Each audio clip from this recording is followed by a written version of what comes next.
মেয়েরা হচ্ছে যত্নের পাগল, আল্লাহ বানিয়েছে এভাবে। মেয়েদেরকে আল্লাহ তাআলা এমন হাড় দিয়ে বানিয়েছেন যে হাড়টা বেঁকা, সোজা করতে গেলে ভেঙে যাবে, আবার যদি বেশি মারামারি করতে যান চূর্ণ বিচূর্ণ হয়ে যাবে। অতএব না ঝগড়া না মারামারি, শুধুমাত্র যত্ন আর ভালোবাসা প্রপারলি দিবেন, আল্লাহ মেয়ের সমস্ত কষ্ট দুঃখ দূর করে তাকে আল্লাহ আপনার আনুগত্যশীল বানায় দিবে। সুবহানাল্লাহ পড়লেন না? স্বামী স্ত্রী যদি সুখী হতে চায়, ঝগড়া না করতে চায়, তিনটা রুলস আজীবন মানতে হবে। এক হচ্ছে you have to say sorry. পৃথিবীর যেই প্রান্তে আপনি যান না কেন, স্বামী এবং স্ত্রীর মাঝে ঝগড়া লাগবেই, আপনাকে আগ বাড়িয়ে সরি বলতে হবে। সরি বললে কখনো মানুষ ছোট হয়ে যায় না, সম্পর্ক আরো সুন্দর করে দেয়। একজন আওয়াজ দিয়ে বলে তিনি কে? সম্পর্ক আল্লাহ তাআলা সুন্দর করে দেন। সরি বলার অর্থ আপনি ছোট হয়ে গেছেন তা নয়, বরং সরির অর্থ হচ্ছে আপনি নিজেকে সঠিক প্রমাণ করার চাইতে ভালোবাসাকে বেশি মূল্যায়ন করেন। সরির অর্থ হচ্ছে আপনি স্ত্রীর কাছে বড় হওয়ার চাইতে ছোট হওয়াকে বেশি গুরুত্বপূর্ণ মনে করেন। আর সরি বললে কারো সম্মান কমে যায় না। এই জন্য ভুল জারি হোক, স্বামী হিসেবে আপনি আগে সরি বলবেন। রাজি আছেন তো ইনশাআল্লাহ? আচ্ছা, 2 নাম্বার হচ্ছে স্বামী এবং স্ত্রী যদি সুখী হতে চায়, দোষ ধরার যে একটা প্রবণতা, তোমার এইটা ভালো না, ওইটা ভালো না, এইটা পারো না, ওইটা পারো না, এইটা না, এইটা না, নো নো নো, কোনটা পারে সে এটা হাইলাইট করবেন, কোনটা সে পারে না এটা হাইলাইট কম করবেন। মাথায় থাকবে তো ইনশাআল্লাহ? মনে করেন ভাত রান্না করছে, গোস্ত নিয়ে আসছে, গোস্তে লবণই নাই, কিছুই দেয় না, এমনি একটা পানি নিয়ে আসছে, তাও বলবেন ওয়াও ইটস সো টেস্টি, এত স্বাদ, বলবেন, কিছু করার বলতেই হবে। এখন যদি আপনি খুদ হ্যাঁ কাকে বিয়ে করলাম জীবনে, খাইস্টা মহিলা, কথার কোনো রসকস নাই, রান্না বান্নাও পারে না, কারে বিয়ে করলাম?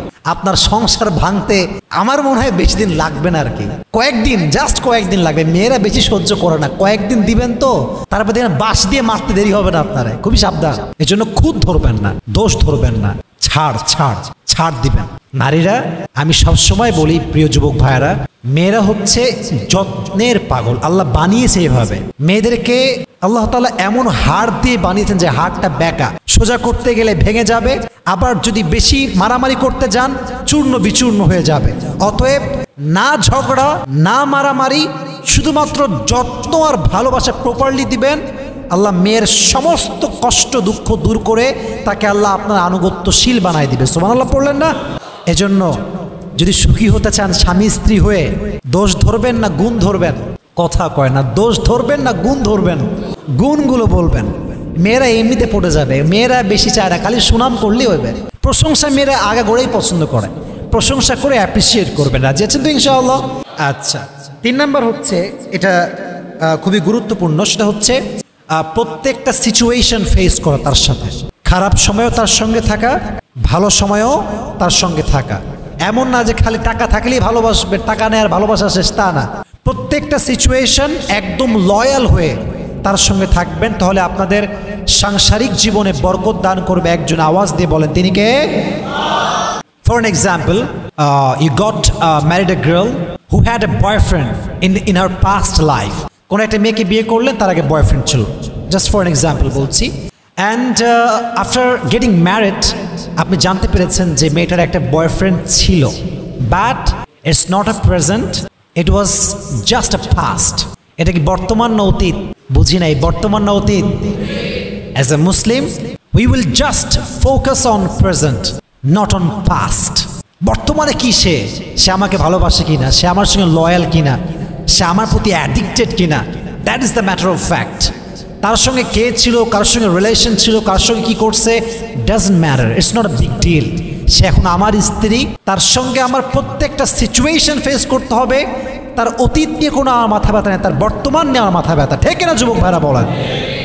অনেকে অতীত নিয়ে মাথা ঘামায়। হ্যাঁ, you had a boyfriend, you had a boyfriend, নিতে পারা তোর কয়টা ছিল এটা তুই জানিস ভাই।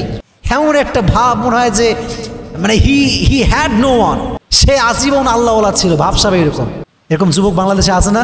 নিজে 4-5টা প্রেম করেই কিন্তু বিয়ে করছে, কিন্তু বইয়ের যদি একটা খুদ বের হয় সারাটা জীবন ওরে ব্লেম করে, সারাটা জীবন পেইন দেয়। অতএব তার জীবনে কোনো বিষয় বের হোক, তার কোনো গোপন বিষয় ফাঁস হোক, যাই হোক না কেন, you have to accept her with her past. অতীত নিয়ে আপনি বাঁচবেন, তার সঙ্গে জীবন যাপন করবেন, তবে অতীত নিয়ে বাঁচবেন মানে অতীত ধরে তাকে খোঁড়া দিবেন তা নয়, তাকে সব জেনেই ভালোবাসবেন। রাজি আছেন তো ইনশাআল্লাহ?